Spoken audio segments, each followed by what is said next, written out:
Bonjour à tous et bienvenue dans ce premier épisode de notre série de podcasts spécialement conçus pour le niveau B2. Aujourd'hui, nous allons explorer les différences culturelles entre la France et d'autres pays. Pour en discuter, j'ai le plaisir d'accueillir Sophie, une experte en relations interculturelles. Salut Sophie, comment vas-tu ? Salut Jean, je vais très bien, merci. Je suis ravie d'être ici et de pouvoir partager mes expériences et mes observations sur ce sujet passionnant. J'ai hâte de commencer. Super, commençons par un aspect fondamental. Les repas en France, on dit souvent que les Français prennent leur temps pour manger. Peux-tu nous en dire plus sur l'importance de ce moment ? Bien sûr Jean. En France, les repas sont bien plus qu'un simple moment pour se nourrir. C'est un véritable rituel social. Par exemple, même les déjeuners entre collègues peuvent durer 1 heure ou plus. Et ce n'est pas seulement pour manger, mais aussi pour discuter, échanger des idées et se détendre. On prend le temps de savourer les plats, de profiter des saveurs et de la compagnie. Cette manière de voir les repas contraste fortement avec d'autres cultures où l'on mange rapidement, parfois même en travaillant ou en se déplaçant. Oui, dans certains pays comme les États-Unis, il n'est pas rare de voir des gens déjeuner devant leur ordinateur ou même en marchant. À ton avis, pourquoi cette différence est-elle si marquée ? Je pense que cela vient de l'importance que les Français accordent à la qualité de vie. Le repas est un moment de partage, de plaisir, mais aussi de bien-être. C'est une manière de prendre une pause, de se reconnecter avec les autres, de discuter de tout et de rien, et parfois même de réfléchir à sa journée. Dans d'autres cultures, l'efficacité et la rapidité sont souvent privilégiées, ce qui peut réduire la place accordée à ces moments de détente. Il y a une sorte de philosophie derrière cela. Prendre son temps, savourer le moment, vivre pleinement. C'est vrai. Passons maintenant aux interactions sociales. En France, le respect et l'étiquette sont très présents. Par exemple, l'utilisation du « vous » et du « tu » peut être difficile à comprendre pour ceux qui ne sont pas familiers avec notre culture. Absolument. Et cela peut même créer des malentendus. L'utilisation du « vous » est une marque de respect, surtout lorsqu'on ne connaît pas bien la personne ou lorsqu'il y a une différence de statut ou d'âge.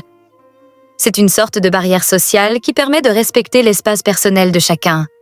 Cela peut sembler formel ou même froid aux yeux de certaines personnes venant de cultures où tout le monde se tutoie.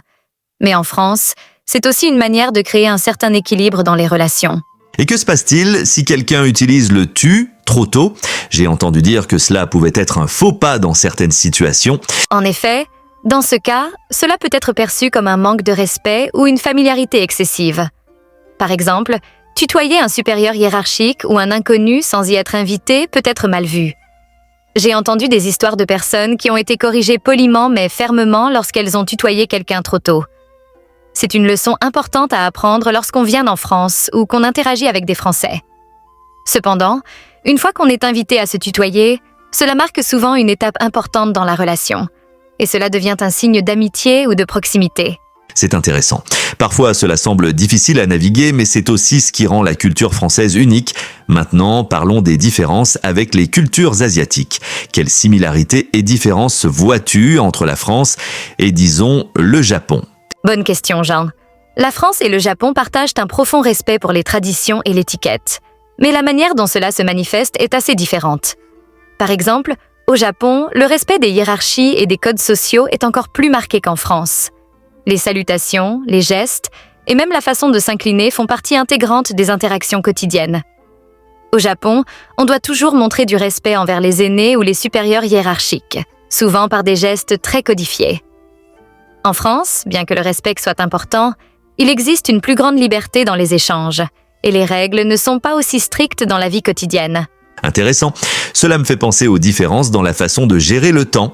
En France, on accorde de l'importance à la ponctualité, mais nous ne sommes pas aussi stricts que dans d'autres pays, n'est-ce pas ? Exactement. En Allemagne, par exemple, la ponctualité est presque sacrée.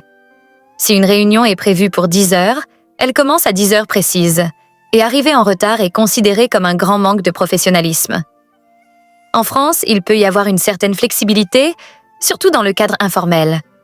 Par exemple, il est courant d'arriver un peu après l'heure prévue pour un déjeuner entre amis, et cela ne choquera pas vraiment.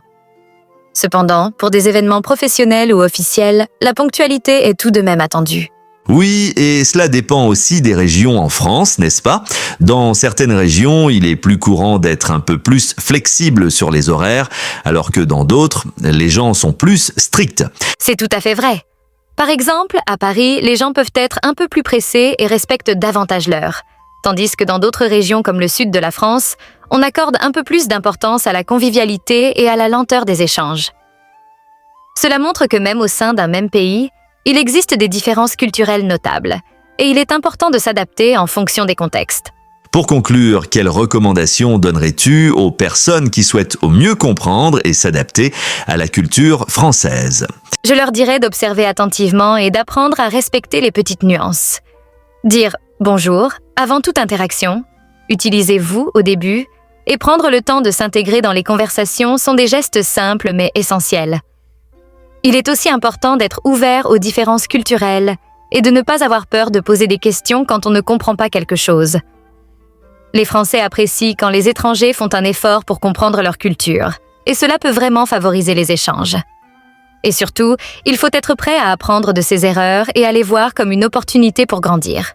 Merci beaucoup Sophie pour ces conseils précieux, c'était un plaisir de discuter avec toi, j'espère qu'on aura l'occasion de se retrouver pour d'autres épisodes. Merci à toi Jean. J'ai hâte de participer à d'autres épisodes et j'espère que nos auditeurs trouveront ces discussions utiles pour mieux comprendre la culture française. Chers auditeurs, merci de nous avoir écoutés. À très bientôt pour un nouvel épisode de notre podcast où nous explorerons encore plus de facettes de la culture française et internationale.